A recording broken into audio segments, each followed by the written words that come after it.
súper famoso, Pablo Rodríguez Fernández, es científico del Massachusetts Institute of Technology, MIT en Boston, ha estudiado ingeniería industrial en la Universidad Politécnica de Madrid y después del grado pues, se fue a Estados Unidos, hizo el máster en la Drexel University y luego en ingeniería y luego ya se metió en la física de plasma computacional en el MIT y hizo el doctorado sobre, bueno, y hoy nos lo va a contar, sobre la fusión nuclear.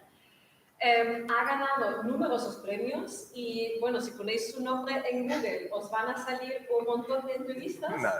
Además ha salido nominado de la revista Forbes de uno de los 30 personajes más impactantes de gente 30 under 30, o sea, de gente hasta una edad de 30 años, de los 30 más impactantes. Así que es un honor para nosotros hoy tenerte aquí con nosotros, Pablo. Muchísimas gracias en su gira en España, pues tenerte aquí en el stop aquí en Sevilla. Así que muchísimas gracias. Muchas gracias, Eli. Bueno, buenos días, tardes a todos. Es un placer estar aquí y hace mucho tiempo que no doy una charla en fusión en español, así que a ver qué tal se me da expresarme en español. Pues sí, vamos a hablar. Bueno, soy Pablo Rodríguez, científico en el MIT, llevo allí 7 años, doctorado, postdoc y ahora de científico, y ahora me dedico parte de mi tiempo a estudiar el tokamak Spark, ¿vale? Y es de lo que me voy a centrar aquí. Vamos a empezar con fusión básica, los conceptos, por qué lo hacemos, motivación, qué es la fusión por confinamiento magnético, los tokamaks, y luego vamos a hablar sobre Spark, que es el proyecto en el que nos centramos en MIT, que colaboramos con una empresa privada. Así que bueno, empecemos con una serie de diapositivas que son obligatorias, digamos, cuando se habla de fusión, que es sobre el cambio climático. Necesitamos nuevas fuentes de energía que sean limpias y seguras. La mayor parte de la energía generada en todo el mundo todavía proviene de combustibles fósiles. Vemos aquí que más del 80% de la energía primaria consumida global viene de la quema de carbón, petróleo y gas natural, ¿vale? Y además esto, vale, mejor yo creo. No solo necesitamos sustituir este tipo de producción de energía base a niveles actuales, sino también la demanda va a crecer. Aquí tenemos la generación eléctrica en Estados Unidos, más del 50% viene de gas natural y de carbón hoy en día, y se espera que para 2050 todavía contribuya posiblemente el 50%, incluso asumiendo una potencia, una capacidad de fisión constante y un crecimiento de las renovables, todavía estamos en una situación de más del 50% proviene de combustibles fósiles. Entonces, si queremos cumplir los objetivos de Net Zero para 2050, necesitamos desarrollar nuevas soluciones energéticas que nos permitan sustituir esta potencia de energía base que viene de los combustibles fósiles. Y el tipo que sea este tipo de energía tiene que tener una serie de características. Tiene que ser energías limpias, sin emisiones contaminantes, con combustible abundante, porque no queremos tener este mismo problema dentro de unas décadas. Tienen que ser seguras para los seres humanos y el medio ambiente, disponible para la generación de energía de base, 24 horas al día, y que sea escalable, que use también las redes eléctricas actuales. No podemos cambiar toda la infraestructura del mundo de la noche a la mañana. ¿Y qué significa esto? Pues que solamente en Estados Unidos, para generación eléctrica, se necesitaría, para sustituir esto, aproximadamente 300 gigavatios de potencia para el 2050. Y en el MIT y en los que trabajamos en fusión, creemos que la fusión, la energía por fusión, puede jugar un papel importante en este cambio de paradigma, en este cambio del mix energético mundial. Entonces, ¿qué es la fusión? La fusión es un proceso nuclear que libera mucha energía. Similar a la fisión, las reacciones de fusión liberan energía formando núcleos más estables. Aquí tenemos el típico gráfico de la energía media de ligadura versus el número atómico, la masa de los elementos. Aquí tenemos los elementos ordenados. Lo importante que hay que saber de este tipo de gráfica es que cuando vas hacia arriba te mueves hacia la estabilidad. Entonces, ¿qué ocurre en la fisión? La fisión nuclear coge elementos pesados, como el uranio, el torio, el plutonio, lo divide en elementos ligeros que son más estables y en ese proceso se libera energía, ¿vale? La fusión, por el contrario, coge elementos ligeros, los fusiona, los une en elementos más pesados y también se mueve en forma vertical y produce energía, ¿vale? Así que aunque tenga el mismo apellido nuclear, son procesos totalmente opuestos. Lo que pasa es que involucra la redistribución del núcleo, por eso viene lo de nuclear.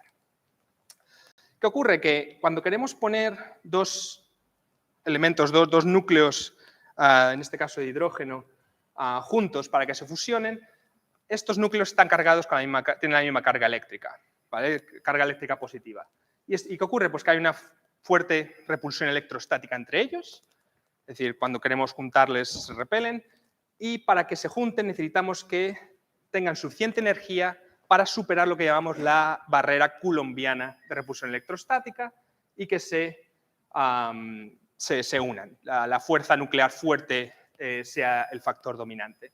Y aunque no necesitas tener toda la energía para ir por encima, puedes utilizar quantum, física cuántica, puedes hacer tunneling, pero todavía necesitas bastante energía para que eso ocurra.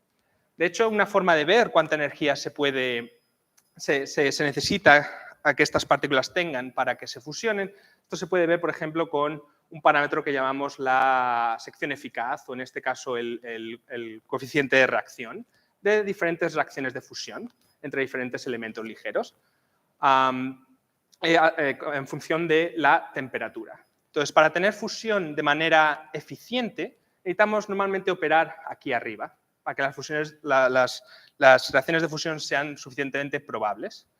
¿Y qué ocurre? Que si cogemos, por ejemplo, la curva del deuterio y el tritio, que es la más probable de todas, operar aquí arriba significa operar con plasmas que tengan más de 10 kiloelectronvoltios. Kiloelectronvoltios simplemente es una unidad que utilizamos en física de plasma, física nuclear. Si lo traducimos a energía, a temperatura, estamos hablando de 100 millones de grados. Eso es 10 veces más caliente que el centro del Sol. Entonces, ¿cómo es posible mantener algo a 100 millones de grados para que produzca fusión?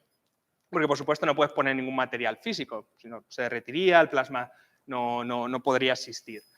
Pues lo que hacemos es utilizar, en el caso de la fusión por confinamiento magnético, utilizamos una propiedad de las cargas eléctricas, que es que son afectadas por campos magnéticos. Es decir, si ponemos una línea de campo magnético, las partículas cargadas van a ir alrededor de este campo magnético. Y la idea es coger líneas de campo magnético, cerrarlas y tenemos un sistema así, lo que llamamos de donut, toroidal, en el cual las partículas están a altas temperaturas, pero siguiendo unas órbitas que tú puedes controlar alejadas de materiales físicos. Y esto es precisamente lo que hacemos en dispositivos, en máquinas, como los tokamaks y los stellarators. Hay diferencias entre estos dos tipos de máquinas, depende de cómo generes la corriente o si necesitas una corriente eléctrica en el plasma, y podemos discutir eso luego en el turno de preguntas, pero ahora nos vamos a fijar más en los tokamaks, que son los que nos centramos más en mi grupo y en el MIT. ¿Vale? Tokamaks.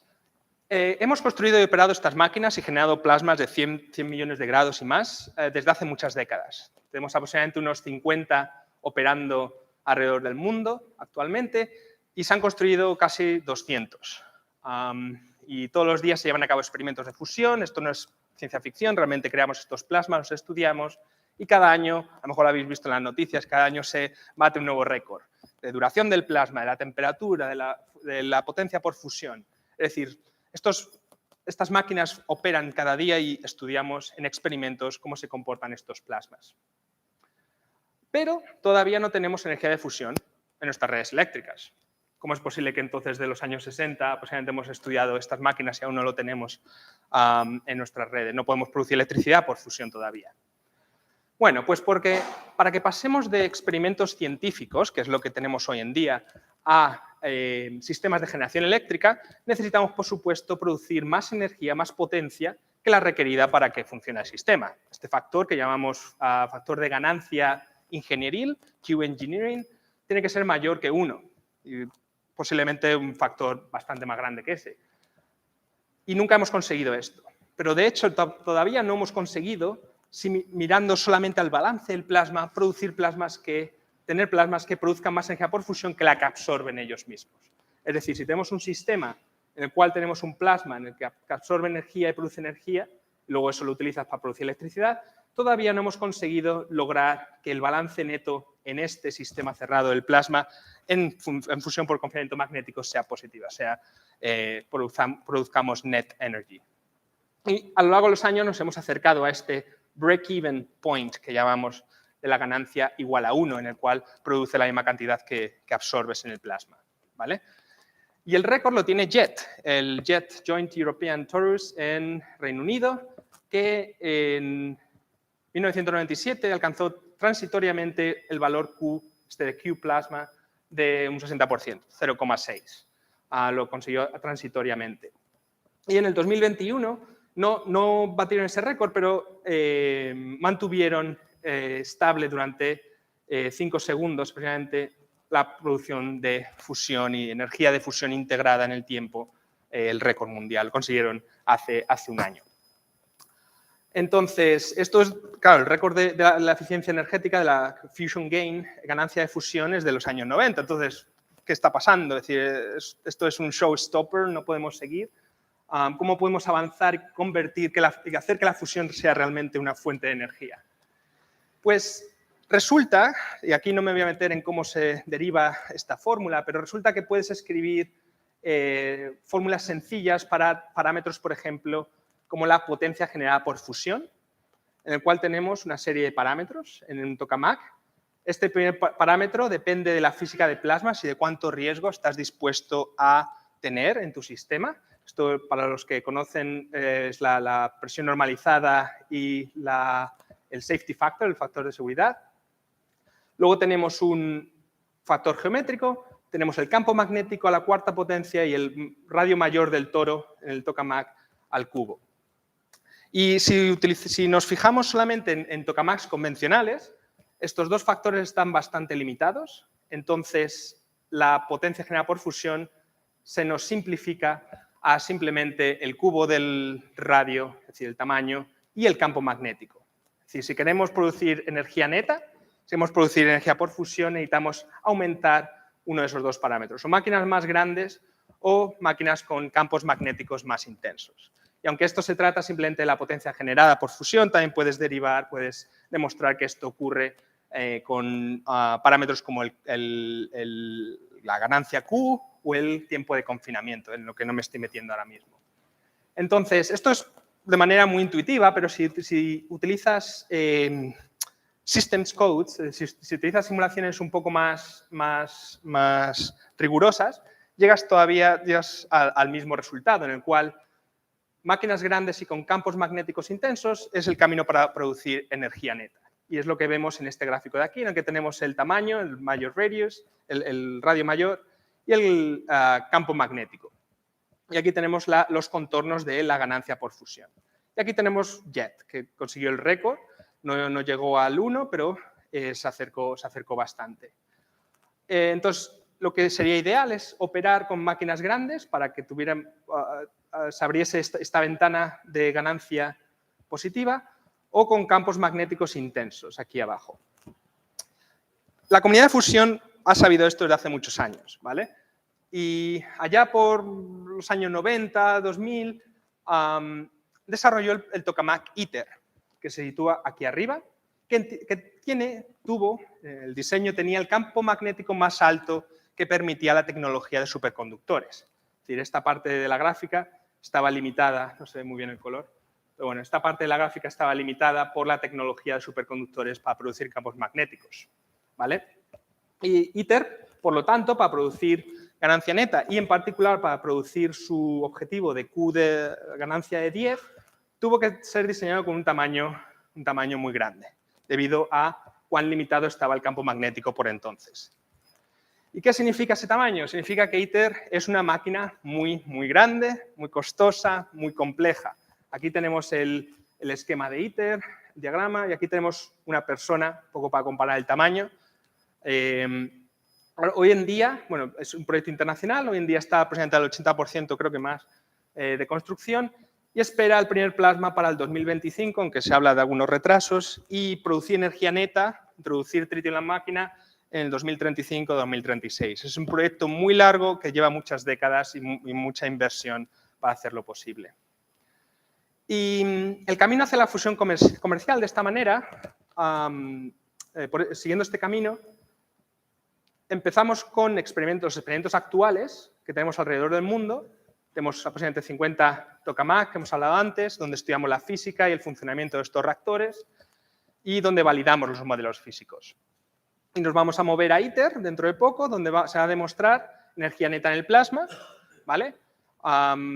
Fusión de deuterio y tritio y objetivos de ganancia para 2036. Va a costar aproximadamente más de 2.000 millones de dólares y es importante enfatizar que no es una planta de generación eléctrica, es un experimento científico, un experimento para demostrar ganancia en el plasma, ¿vale? Y luego, el siguiente paso a ITER es lo que se conoce comúnmente como demo. Hay diferentes diseños y esto, demo, es una planta, es un prototipo de una demostración de energía eléctrica neta, de realmente producir electricidad, ¿vale? Hay varios diseños en consideración y probablemente sea más grande y más costoso que ITER. Bastante probable. Entonces, para tener un impacto real, para que la fusión realmente contribuya a ayudar a mitigar el cambio climático para 2050, solamente en Estados Unidos, lo que comentaba antes al principio, necesitaría 300 reactores de estos demo operativos a 1 gigavatio eléctrico. Una bestialidad. Entonces, una pregunta que nos debemos hacer en fusión en general, los que trabajamos, ¿es la fusión simplemente demasiado cara o lenta para ser económicamente atractiva y en escalas temporales que tengan sentido? Y entonces, en MIT creemos que sí que tiene potencial. ¿Y por qué? Pues porque recordemos aquí la gráfica que mostraba antes del tamaño y el campo magnético. ITER se diseñó porque el campo magnético estaba limitado, pero resulta que han aparecido en las últimas décadas, se ha comercializado un tipo de material superconductor, los High Temperature Superconductors, los superconductores de alta temperatura, que permiten operar a campos magnéticos mucho más altos. De hecho, el nombre de High Temperature Superconductor es porque se puede operar a una temperatura crítica más alta, ¿dónde está aquí? Temperatura, pero también su ventaja es que puedes operar con campos magnéticos más intensos y también con densidad de corriente bastante más alta. Es decir, aquí tenemos la ventana de operación de un Low Temperature Superconductor, los típicos, los estándares de ITER, y como los HTS estos abren esa ventana enormemente. Y esto es lo que llamamos un game changer for fusion energy. Y es lo que estamos trabajando en MIT, ¿vale? El MIT ha desarrollado, en colaboración con la empresa Commonwealth Fusion Systems, una empresa privada que apareció en el 2018, un spin-off de MIT. Estábamos desarrollando electroimanes, bobinas para tokamaks, con esta tecnología de High Temperature Superconductors. Hace un año se demostró operación de este tipo de superconductor, de este tipo de bobina, a escala ya real de tokamak. Se demostró el año pasado, consiguiendo 20 Tesla. Y apareció en las noticias y esto es la empresa Commonwealth Fusion Systems, ¿vale? ¿Qué ocurre? Que tenemos aquí ITER y el impacto que puede tener esta tecnología es que el equivalente a ITER en términos de eficiencia energética de ganancia lo tenemos aquí en pequeñito, esto está a escala. Esto es lo que llamamos Spark. Spark es el equivalente a ITER. Entró en su fase de construcción, en lo que estamos trabajando en MIT y en colaboración con CFS. Entró en su fase de construcción en 2021 y planeamos producir plasmas de energía neta en los 2025-2026. Estamos hablando de escalas temporales muchísimo más cortas.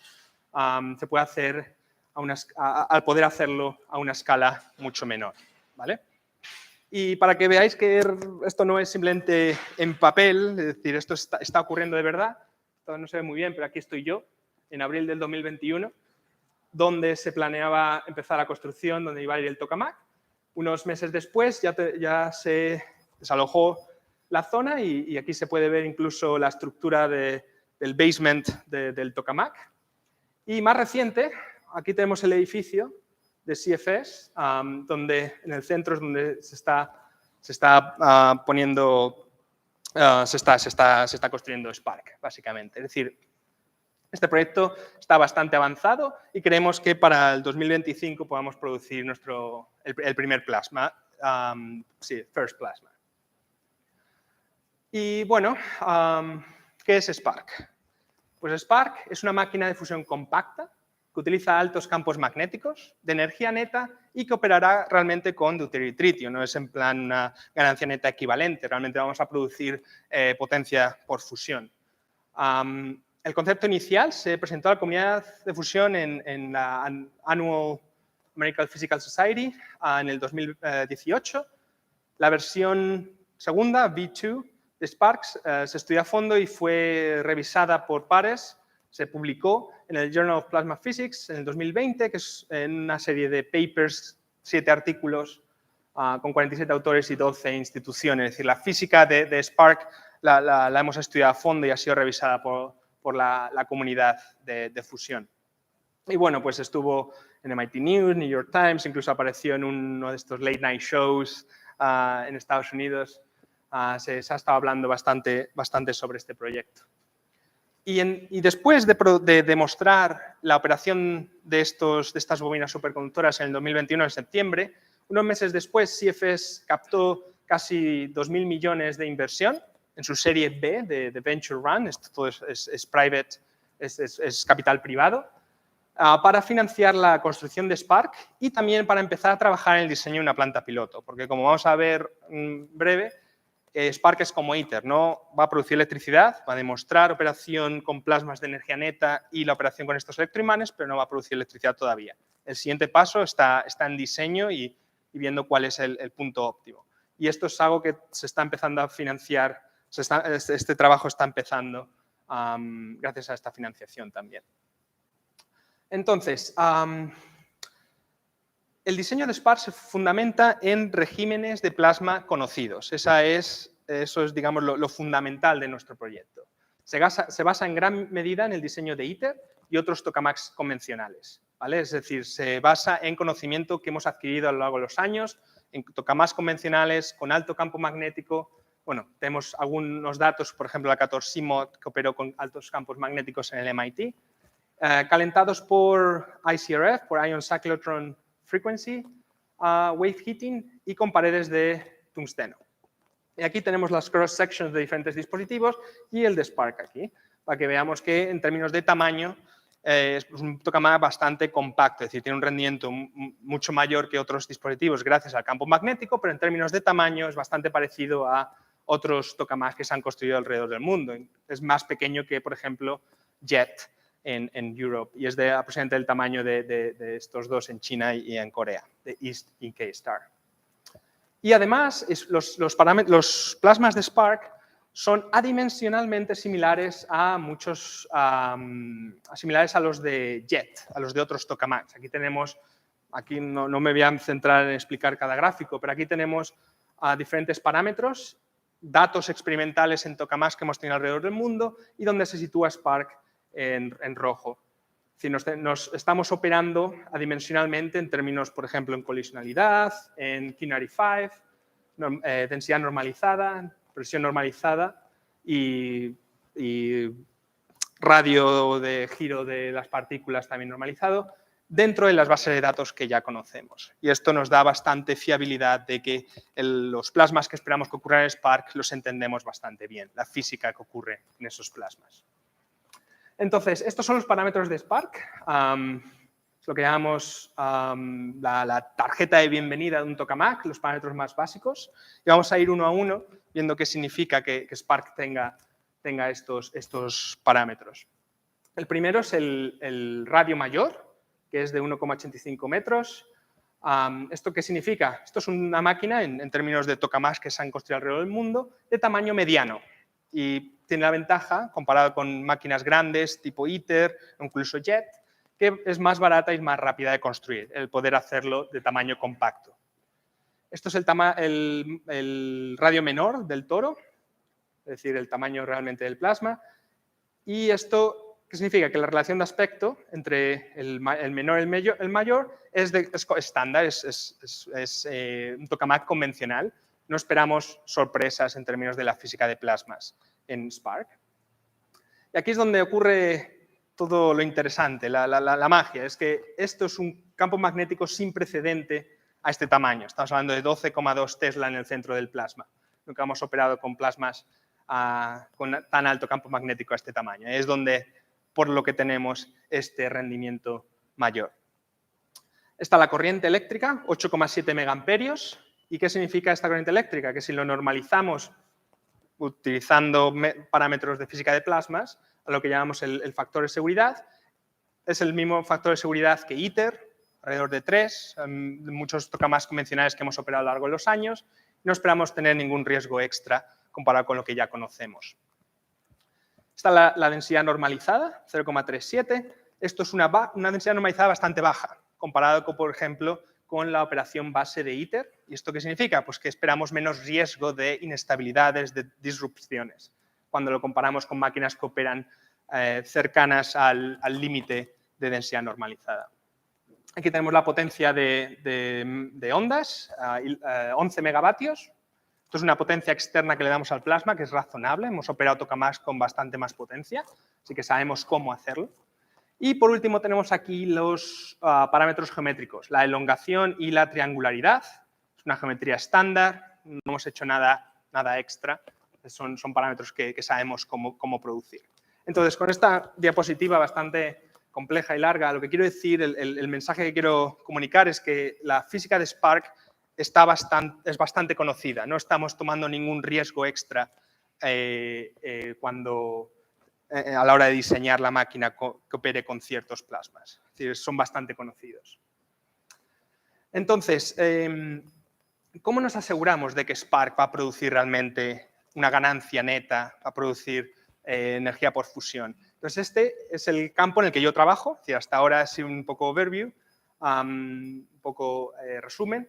Yo trabajo en predicciones de transporte del núcleo del plasma. Yo, digamos, hago simulaciones y hago cálculos que nos permiten saber si un plasma va a producir cierto nivel de potencia por fusión cuando le damos una potencia externa, ¿vale? Entonces vamos a ver cómo nos hemos asegurado de que Spark va a producir realmente energía neta. Entonces el primer paso, el paso más sencillo que podemos hacer es mirar a la experiencia que hemos tenido en otras máquinas, utilizar lo que llamamos scaling laws, fórmulas que están ajustadas a los experimentos que hemos tenido a lo largo de los años y con estas fórmulas predecir el punto operacional de Spark.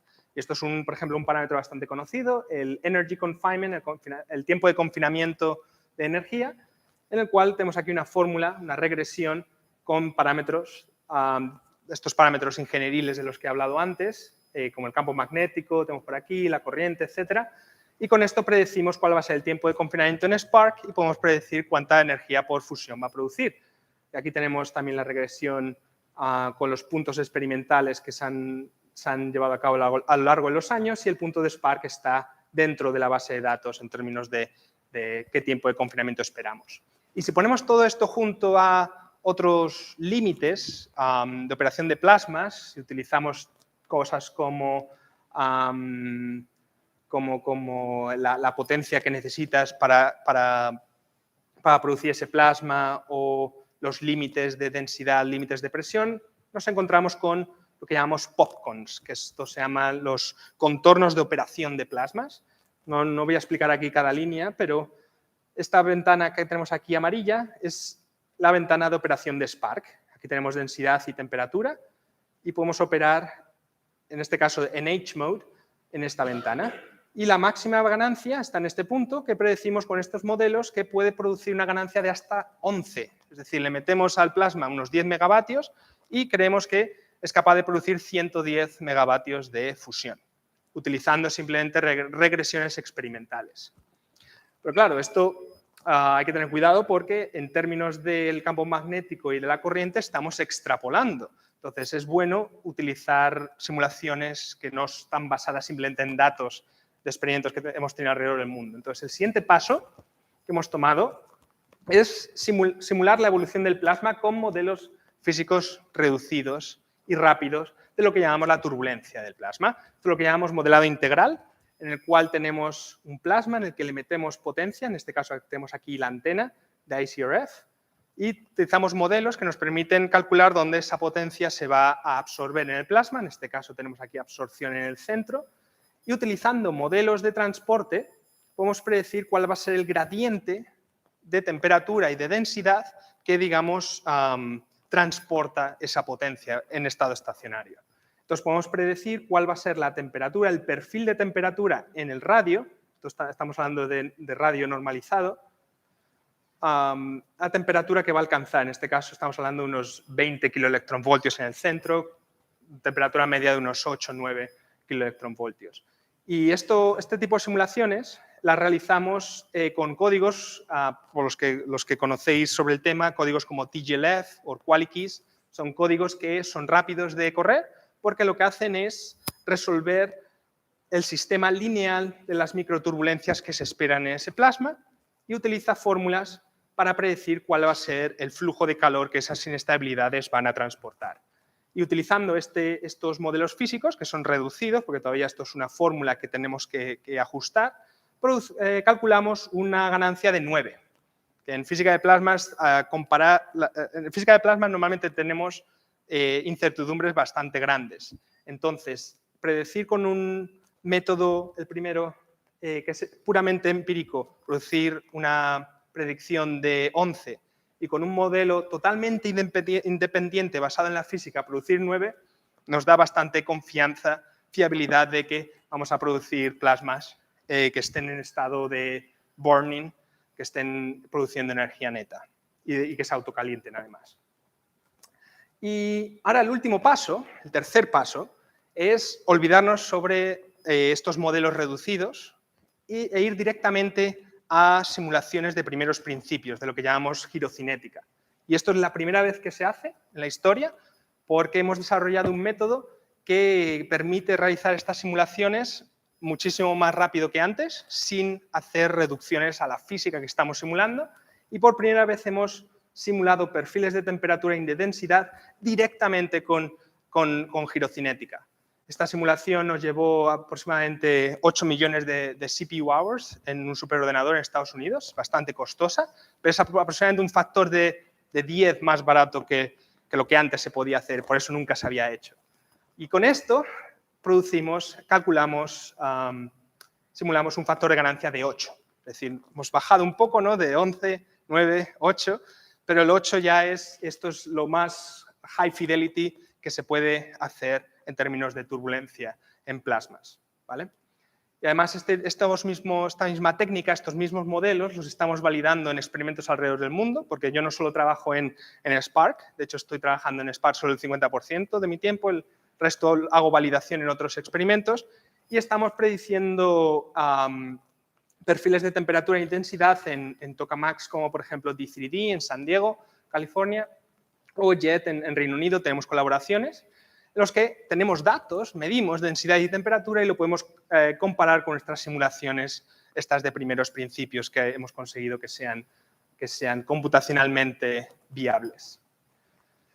Entonces, como resumen de estas predicciones de eficiencia, tenemos que modelos empíricos globales nos dan una ganancia de 11, modelos físicos reducidos de 9 y los modelos de primeros principios de turbulencia de 8.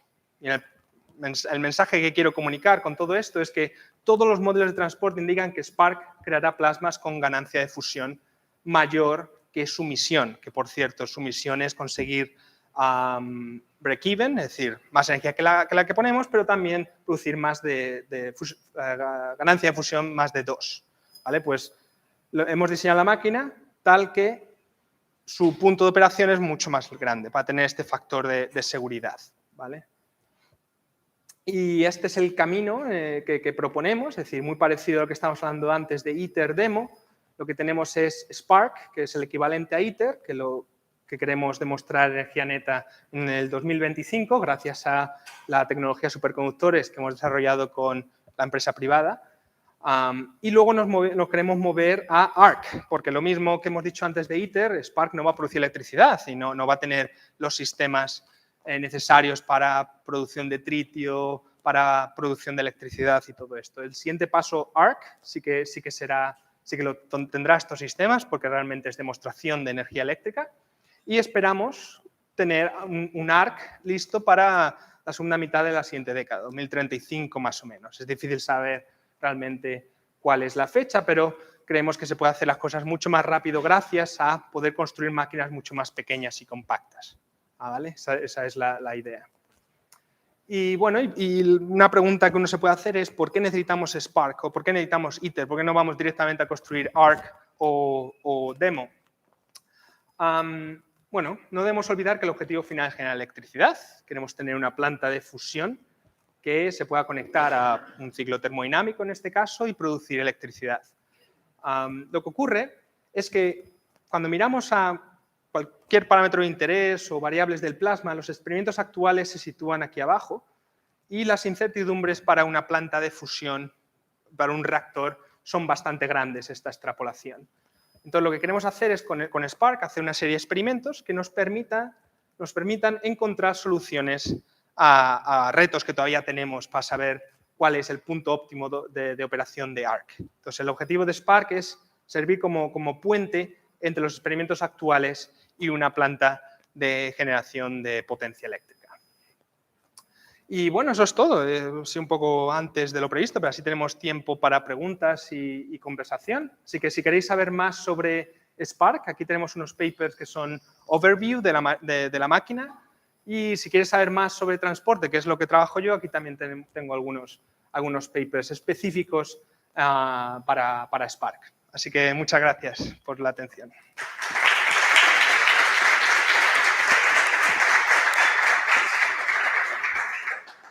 Muchísimas gracias, Pablo. Gracias. Es un proyecto realmente excitante que también nos demuestra que en unos pocos años habéis visto. La primera presentación sobre el proyecto Spark se hizo en 2018, hace 5 años. Sí. Y hemos visto las fotos que se está construyendo y se está demostrando que no necesitamos décadas. Exacto. Que eso es algo muy, muy bueno. Claro, porque lo que te permite construir reactores pequeños es también iterar mucho más rápido. Entonces, todavía hay cosas en fusión que necesitamos encontrar la solución, pero al poder construir máquinas compactas baratas podemos hacer esa iteración mucho más rápido. Sí. Vale, nos pasamos a la web de preguntas. Sí. Yo tengo muchas, pero bueno. Preguntas. Sí, José, tú mismo. ¿Y cuántos ARCs se necesitan para traducir? Si eran 300 demos, ¿cuántos ARCs? Todavía el punto de operación en términos de cuánta potencia eléctrica produce ARC, todavía estamos en conversación, en discusiones de cuál es el punto óptimo, si va a ser 1 gigavatio o a lo mejor lo óptimo es plantas pequeñas de 300 megavatios, 200 megavatios eléctricos. Pero es al mismo nivel que lo de Demo. Estamos hablando de miles de reactores que necesitamos construir. Es decir, es todavía una misión muy grande, pero bueno, creemos que el camino a seguir es hacer reactores compactos que te permitan construirlos rápido y más barato. Pero todavía necesitamos muchos, sí. ¿Cuántos diagnósticos tendrías para? Pues tiene bastantes diagnósticos, no tantos como a lo mejor una máquina como D3D, porque están muy limitados a la supervivencia dentro de la máquina, está limitado al tiempo que precisa desarrollarlos. Entonces, hemos dividido los diagnósticos en necesarios, ideales y los que dejas para después. Entonces, podemos hablar luego te puedo enseñar la lista de diagnósticos, pero los típicos de operación de la máquina, magnetics, Thomson, interferometry, vamos a tener para medición de la temperatura iónica, vamos a tener crystal spectroscopy. Por supuesto, los diagnósticos de neutrones son muy importantes en una máquina como esta porque quieres asegurarte que has conseguido tu misión, porque como hemos dicho no va a producir electricidad. Es decir, la forma en la que compruebas que tu plasma produce más energía de la que consume es midiendo los neutrones. Entonces, hay mucho trabajo que está yendo a tener buenos neutron diagnostics. Y luego, bueno, podemos discutir luego la lista, pero está mejor diagnosticada que lo que, por supuesto, estará en una planta de fusión como ARC, porque también queremos validar nuestros modelos para que nos den soluciones ARC. Sí.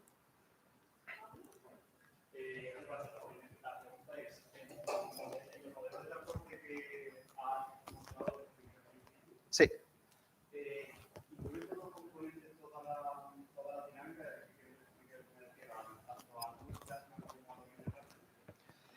No, es una buena pregunta. Nos centramos en estas simulaciones en el bulk. Hacemos simulaciones en las que incluimos impurezas, en las que incluimos los fast ions, el efecto de esos fast ions en la turbulencia, pero no estudiamos con estas simulaciones el efecto de la turbulencia en los fast ions. En los fast ions la distribución viene de simulaciones que hacemos, por ejemplo, con TRANSP, ¿vale? Que lo hacemos con TGLF, modelos reducidos y transporte clásico. Aquí no hay anomalous transport para las fast. Así que sí, es decir, lo que estamos prediciendo aquí es, sí, simplemente el ball plasma.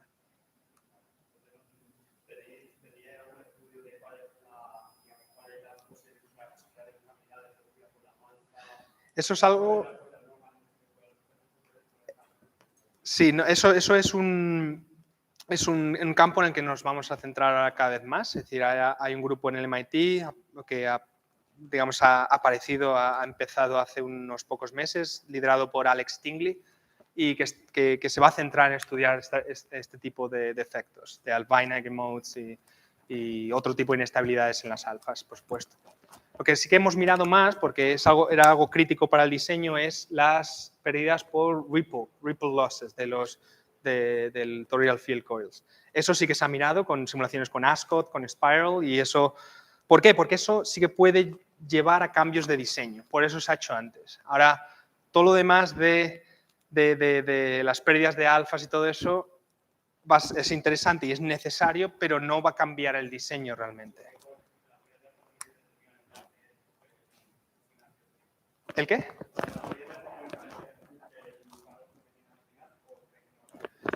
No creo que cambie mucho, porque lo que puede cambiar es, por ejemplo, en estos plasmas que estamos alrededor de Q de 10, una gran parte del calentamiento del deuterio y el tritio viene de los alfas. Entonces, si tú cambias la distribución de esos alfas, cambias la deposición de calor, pero lo que ocurre es que en estos regímenes, al menos en los que hemos mirado el plasma base, es muy stiff.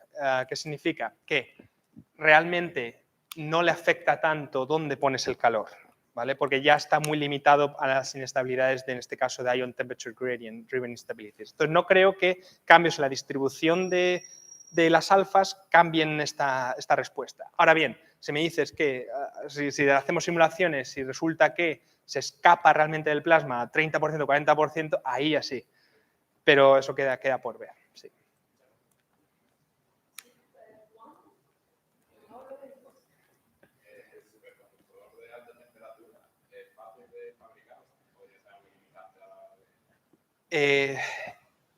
La forma en la que funciona es que CFS compra estos superconductores de alta temperatura en forma de tape, de cintas, ¿vale? Y CFS se ha encargado, y es realmente donde está la propiedad intelectual, la inversión de la gente que pone el dinero, está en cómo utilizar eso para construir una bobina realmente que sea robusta, que produzca el campo magnético en el centro que quieras y demás. Entonces, no es fácil. Es decir, 2.000 millones o una gran parte de ese dinero va al desarrollo de esa tecnología, pero de momento las pruebas que se han hecho, los tests, muestran que sí, que es posible. Es decir, el test que se ha hecho hace un año con una bobina a tamaño casi ya de tokamak ha sido muy prometedora, y lo que ha hecho que haya más inversión hacia la empresa. Pero no es fácil.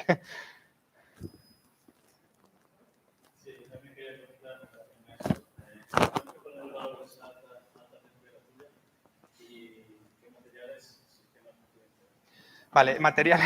Sí, se utiliza REPCO o YBCO. Es unos materiales high temperature que es basados en tierras raras. ¿Pero cuál es la primera parte de la pregunta? La temperatura. La temperatura no es tan crítica, es decir, tiene el nombre de high temperature superconductors, pero todavía vamos a estar operando a 20 Kelvin. Es decir, todavía necesitamos todo el sistema criogénico. La ventaja de los HTS es realmente el campo magnético, que puedes operarlos sin que salgan de su fase de superconductividad, puedes operarlos a altos campos magnéticos.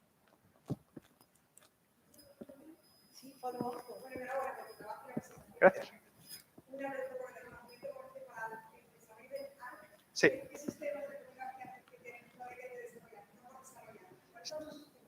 Los sistemas aparte que necesitan, pues todavía hay mucho trabajo que tiene que ir a la planta de producción de tritio, ¿vale? Porque en un reactor de fusión del futuro, por ejemplo, digo futuro, me refiero a una planta de producción eléctrica, tiene que estar produciendo su propio tritio, ¿vale? Y eso es una tecnología que todavía está en fases de investigación. Y tenemos proyectos en el MIT para investigar esos procesos en a escala menor, pero todavía hay que desarrollar mucho sobre eso. También hay que desarrollar mucho sobre la demountability, de poder hacer los electroimanes y la vacuum vessel desmontable. ¿Por qué? Porque para reparaciones, para cuando se desgasta después de mucho tiempo operando, necesitas que este ARC, digamos, se abra para poder cambiar componentes. Y eso es una tecnología que también está en fases de bastante iniciales de desarrollo. Sí, y luego, bueno, hay alguna otra más, pero podemos discutir luego. Gracias. José, ¿qué tenías una pregunta? Sí, yo solamente ahora al hilo, hablando de reparaciones y demás, Going Small está muy bien, Sí. pero si vas a generar la misma potencia y mismo nivel de neutrones, si tienes mucha menos superficie para acumular esos daños, ¿cómo se lo plantea ARC? O sea, ¿qué va a hacer ARC con el mismo flujo de neutrones que ITER y con el mismo calor que ITER, pero solo con una décima parte de la superficie para disiparlo? Bueno, a ver, el problema de los experimentos de fusión de hoy en día es realmente el heat exhaust, ¿no? De dónde están mandando ese calor. En Spark queremos estudiar técnicas que radien, digamos, tú trabajas en fusión, sí. Entonces, Advanced Diverters, X-Point Target, Radiating Mantle, Detachment, todo eso se va a estudiar en Spark para encontrar soluciones a ARC. De forma que al redistribuirlo volumétricamente no dañes. En términos de neutrones, se han hecho estudios que dicen que digamos, el reto tecnológico que tiene ITER es muy parecido al que tendría Spark, en el caso de Demo, ARC. Es decir, no hay una diferencia enorme entre los dos. Una duda de YouTube, y luego pasamos a Manolo, de Manuel Toscano. Buenas tardes, Pablo. Muchas gracias por la charla. ¿Podrías ampliar el tema de las disrupciones y los ELIs y su impacto en la pared? Vale, eso es importante. Pues sí, en el caso de las disrupciones en Spark hay dos aspectos aquí.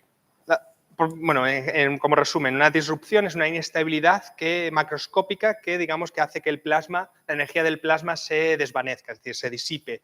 Y al disiparse la energía, pues va a diferentes partes de la máquina. Entonces, hay dos aspectos ahí. Una es la probabilidad de que eso ocurra, que en Spark es más baja que en otro tipo de tokamak convencional como ITER. ¿Por qué? Porque operamos bastante por debajo de los límites, como límites de presión, límites de densidad.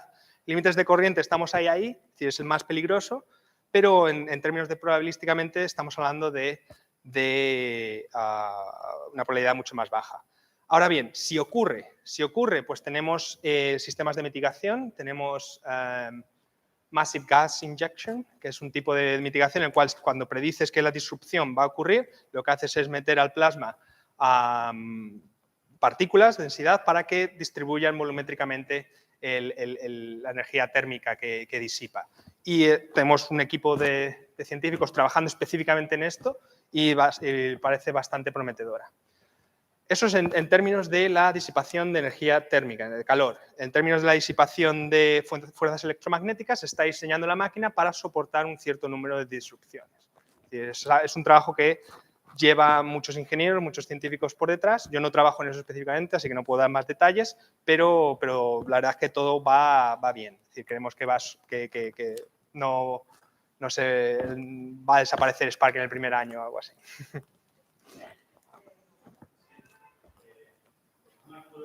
Sí.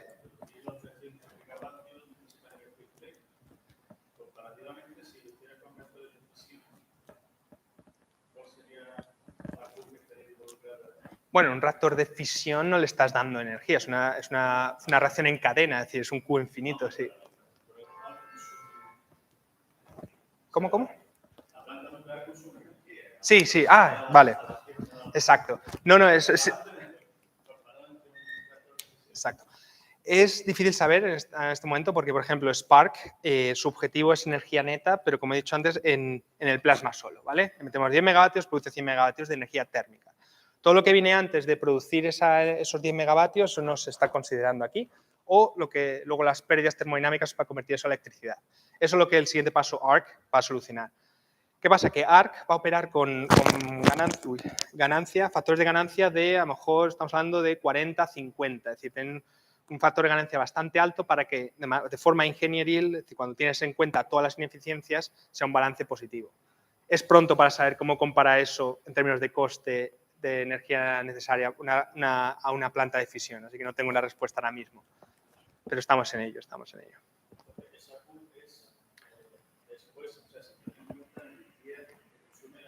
Exacto. Es decir, esto es un experimento todavía, un experimento de plasma y de operación de los electroimanes, pero no, en términos de electricidad o de cuánta energía se ha necesitado para que el plasma absorba 10 megavatios, no se tiene en cuenta.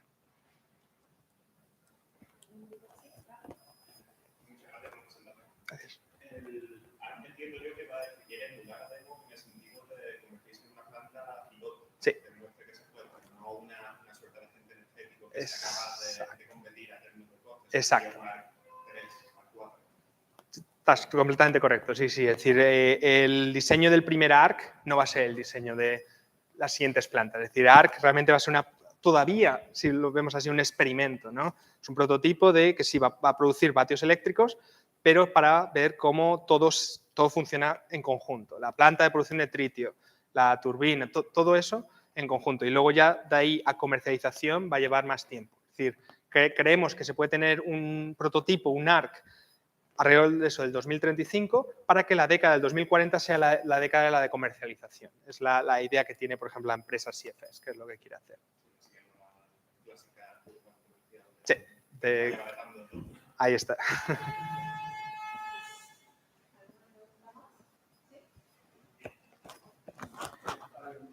Gracias.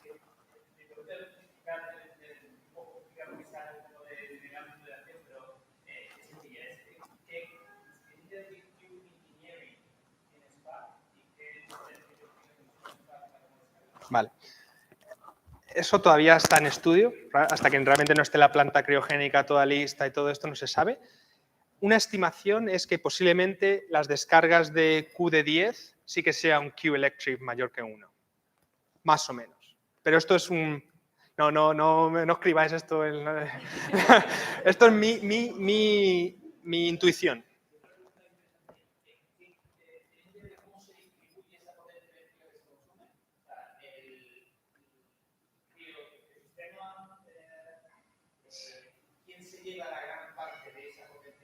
Yo creo que el sistema criogénico. Mantener todos los superconductores, yo creo que se lleva la mayoría de energía. Eso es. Mantenerlos a temperatura, compensar con la carga térmica que va a recibir todavía de algunos neutrones, ¿no?, que lleguen a los magnets y todo esto. Entonces, el sistema criogénico yo creo que es lo que más consume, porque en términos del ICRF tiene ineficiencias, pero no, yo creo que no llega al nivel de la planta criogénica.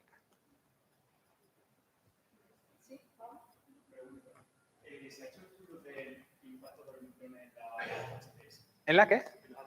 Sí, ha habido estudios, bueno, son estudios recientes de los últimos años, pero hay varias tesis doctorales en el tema y demás, y es algo que se está teniendo en cuenta, por supuesto, a la hora de desarrollar el shielding de estos magnets y todo eso. Sí. Como ves, mi respuesta es bastante shallow, pero no sé del tema, pero te puedo referir a papers y tesis. Vale. Ah, vale, perfecto. Sí. Ah.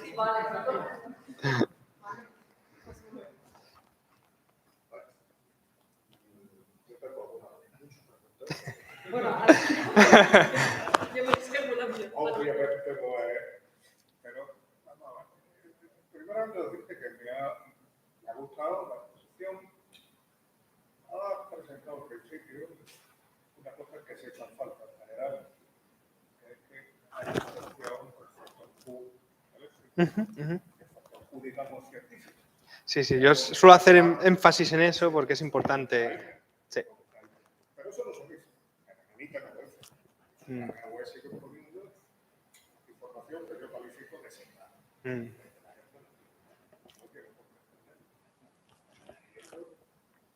Entonces, el Q, tú lo has puesto bien, el Q científico es la potencia de fusión dividida por la potencia calorífica. Input, sí.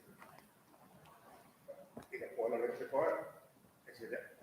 Se saca el eléctrico y le enchufa lo que le enchufa Es que yo lo que importante, porque al fin y al cabo ahí vamos a hacerlo cada demo y efectivamente haría ARC, sí.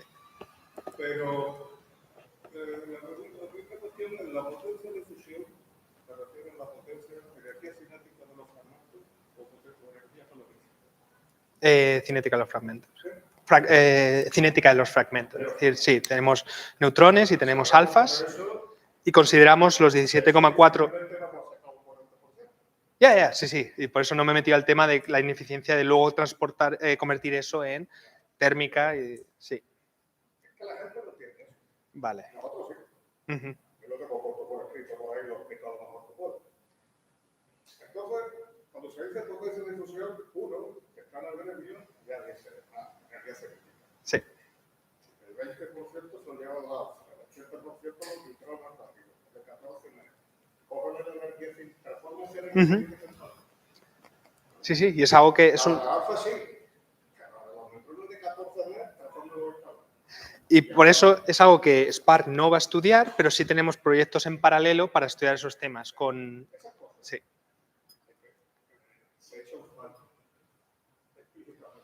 Vale.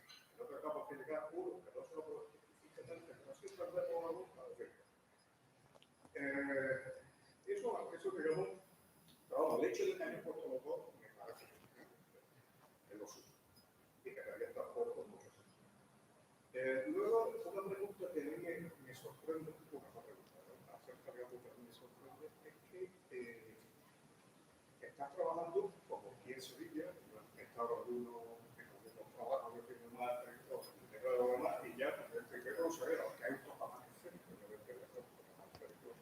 y parece que son más eficientes. Sí. Mi pregunta tenemos ítems 2035 para que le enchufen el sitio. Eso está listo. Ya veremos. Ahora ya empieza, como se requiere aquí, ya va a ser un poquito más tarde. Tenemos la segunda mitad. Esos son los planes de vida. Sí. Y esta línea está, digamos, divergiendo porque está pasando el criterio un poco más convertido. Sí. Que está ya en el 80%. Ya no sé si lo que es obra civil y lo que es máquina. Yo creo que eso se mezcla las cosas. Una cosa es el hoyo, que yo voy en el 2012, para ver que estamos la gobierno hecho, y ahora ya sabemos los problemas que hay con la vasija que se deformó. Sí, sí, eso, sí. No me quisiera ver el lugar de no, tuvo el equipo que tuvo. Pero lo que yo digo es cómo se compagina, cómo se compara el que parezca que gusto el diseño del tocador esférico es más competitivo, desde el punto de vista científico, y que se continúa con un proyecto como ITER, con un diseño que me da la impresión de que fuera que se ha quedado solo. O si está siguiendo por motivos políticos. La forma en la que lo veo es que no podemos centrarnos simplemente, primero, o en un proyecto solo o en un concepto de fusión. Es decir, esta diversidad que hay de estudiar tokamaks convencionales de gran tamaño, pequeños, esféricos, accelerators, que no he hablado mucho, pero tienen ahí un potencial enorme. En esa diversidad está el potencial de la fusión. Es decir, hay muchos retos que Spark va a dar soluciones y ITER va a dar soluciones y SMART va a dar soluciones que va a ser en común a todos los conceptos de fusión. Y la razón por la que, por ejemplo, en CFS han decidido, bueno, vamos a ir por la ruta de los tokamaks convencionales, es porque dicen, bueno, no voy a tomar ningún riesgo en el plasma, en el sentido de que entiendo bastante bien la física, tenemos simulaciones bien validadas. Voy a poner el riesgo en, bueno, estos electroimanes nunca se han construido. Entonces van por esa ruta. Otras empresas van por otra ruta. El tokamak esférico tiene ventajas competitivas, compacto y demás, pero todavía hay cosas que solucionar en la física. No tenemos tantos datos experimentales ni tantos modelos. Es decir, digamos que hay huecos, diferentes conceptos y el aprovechar, el estudiar todos en paralelo, ahí es donde podemos encontrar juntos una solución a la fusión. Porque a lo mejor la primera planta o el primer reactor que produzca energía a lo mejor va a ser un tokamak.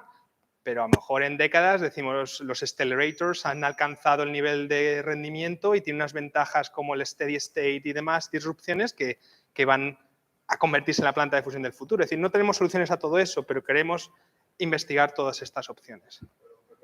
Sí, ITER, que yo creo que no, pero yo no creo que de todo el mundo no va a estar funcionando hasta la mitad sin fusión. Hasta la mitad de la siguiente serie, esos datos experimentales, primeramente difícilmente bueno, van a estar accesibles para la desarrollo del espacio. Ya, bueno, eso no, pero... Y además, mi pregunta, como digamos, fuera de lo que le gusta a los norteamericanos como constituyentes, esos son típicos, me gustaría saber si merece la pena esa inversión para hacer experimentos, para que los experimentos claros, como física básica, está muy bien. Y yo defiendo, y me parece que es extraordinario los avances que también puntuales y en superconductividad. Puesta en cuestión tampoco lo que se va a conseguir, Sí. pero bueno, eso es otra cuestión. En el caso este, creo yo que documentación, pero no comprendo que se esté manteniendo a tranca y volar que para mí es referente ya por inercia política. Y bueno, y al mismo tiempo se me está diciendo, vamos a tener en el 2035 Sí.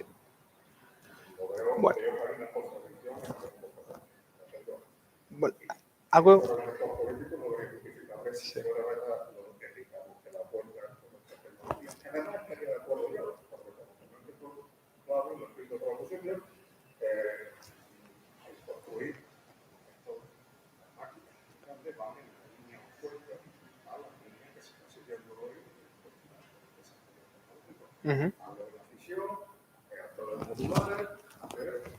Sí. Pero algo importante, sí. No, pero algo, por ejemplo, algo importante es que ITER, toda la infraestructura que ha habido alrededor de ITER y toda la investigación, todos los fondos, la financiación que ha habido al estudio de la física de ITER y cómo construirlo, es muy, muy importante para, por ejemplo, lo que estamos haciendo en Spark. Es decir, en Spark, cuando pensamos en diseñar la máquina, lo que hicimos es coger la ITER Physics Basis, que es una serie de papers de capítulos enteros sobre lo que se sabe de la física de ITER, y aplicarla a Spark. Es decir, ITER ha sido muy, muy valioso a lo largo de toda la investigación que ya ha habido. Además, ¿y por qué dices de continuar? Pues añadir ese punto de ITER y todos los experimentos que va a hacer ITER a la base de datos va a servir para optimizar los reactores del futuro, eso está claro, porque ITER va a ser la máquina más grande jamás construida en fusión. Tener ese punto de cómo operan los tokamaks a ese tamaño, a esa corriente, a esa potencia, va a ser importante para luego optimizar las plantas. ¿Que es posible que ya tengamos un prototipo de planta de fusión cuando ITER tenga DT? Es posible, pero lo que estaba diciendo antes, no va a ser la primera planta, el primer prototipo de producción eléctrica no va a ser el final. Vamos a tener que seguir haciendo investigación para optimizarlos y hacerlos cada vez más baratos y más accesibles. Entonces yo creo que todavía ITER tiene su valor ahí.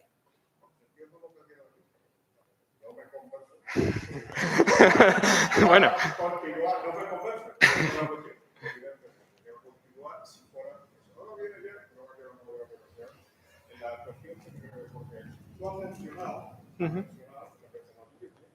Eso lo tiene muy claro la gente de ITER.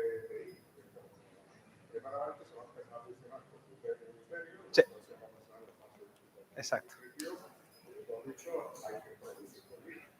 Y viene de lo que viene, la física. Sí, de Carlo.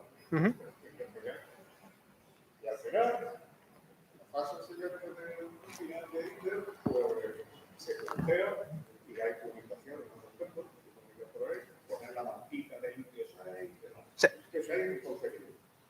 Es que se van a usar completamente el litio. Y el litio tiene sus problemas, la minería del litio. Luego tienes que separar eso completamente el litio 6. Sí. Y bueno, y después hay investigación. Entonces aquí hay una investigación abierta, hay publicaciones recientes, están trabajando en eso, para ver la producción de litio, con litio 6 y demás. Pero eso es una línea de investigación. Sí, exacto. Y eso es algo que también estamos en MIT trabajando. Ese estado de la investigación, hablando del litio, de la producción del litio, con el tema que no se mencionó aquí, Ujú, ujú. de la efecto de la brutal y para los neutrones. Sí. No, Escucharla, pero muy bien, una charla científica, como para que sea que trabaja de detección de plan. Regulación, modelado, inteligencia artificial, ingeniería, brutal. Se quiere llegar a 12 perlas. Cuando le veis el porqué, a alta temperatura, porque va por ahí. Sí. Si no, estarían escribiendo por ahí. Pero, era mucho incómodo. claro, claro, y no lo niego. Es decir, todavía, Estoy viendo que tengo fe. Y aparece. Yo se rompe el tuyo de todo habla. Ahora podemos seguir ya. Sí, bueno, Yo lamentablemente no tengo ninguna. Claro. Entonces, veo una cantidad de futurismo. Sí, es que estamos haciendo grandes razas. Es que lo vamos a conseguir. Están pidiendo sí. científicamente, pues tengo mis dudas. Y por la edad de la experiencia que hace ser Bueno.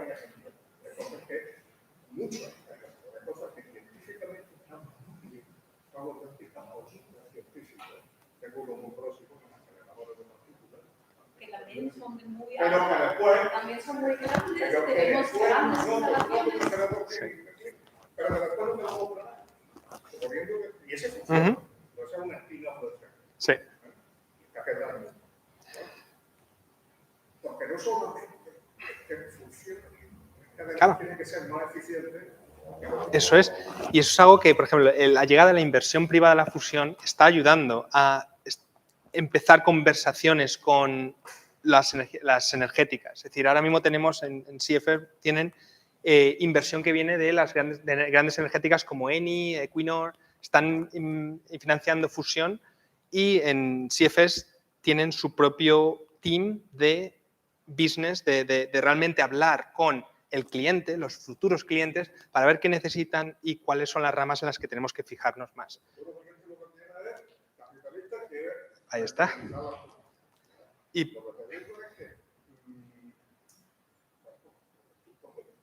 Tú te has hecho una charla, porque yo esperaba centrar en los logros científicos. sí, Pero hay una parte de daño. sí. Que se va a empezar a Exacto. y será para estudiar los daños en medio. Me imagino que eso es por algo. Pero, por ejemplo, centrándome en este ejemplo que has dicho, el daño en los neutrones y los materiales. Ahora mismo la idea que tenemos para un ARC, para realmente demostrar producción eléctrica, es tener un ARC que sea desmontable, que puedas intercambiar componentes que son dañados, al mismo tiempo que luego hay líneas de investigación para encontrar mejores materiales, estudiar mejor esos aspectos para que, como he dicho antes, una futura planta ya comercial optimizada utilice los dos avances. Es decir, no tenemos que esperar a encontrar las soluciones a los materiales antes de tener net plasmas, antes de saber cómo construir los electroimanes, antes de todo esto. Es decir, todo tiene que ocurrir en paralelo y luego ya se pondrá todo junto. Es decir, yo sí que veo valor en ambas cosas, en ir rápido, demostrar producir un vatio eléctrico en fusión va a traer interés, va a traer inversión, va a traer ver que realmente puedes producir algo de la fusión y luego ya quedará optimizarlo y eso ya sí que va a utilizar los avances que se hagan desde ahora, lo que se han hecho hasta entonces. Muy bien. Yo creo que ya hemos agotado mucho. Gracias.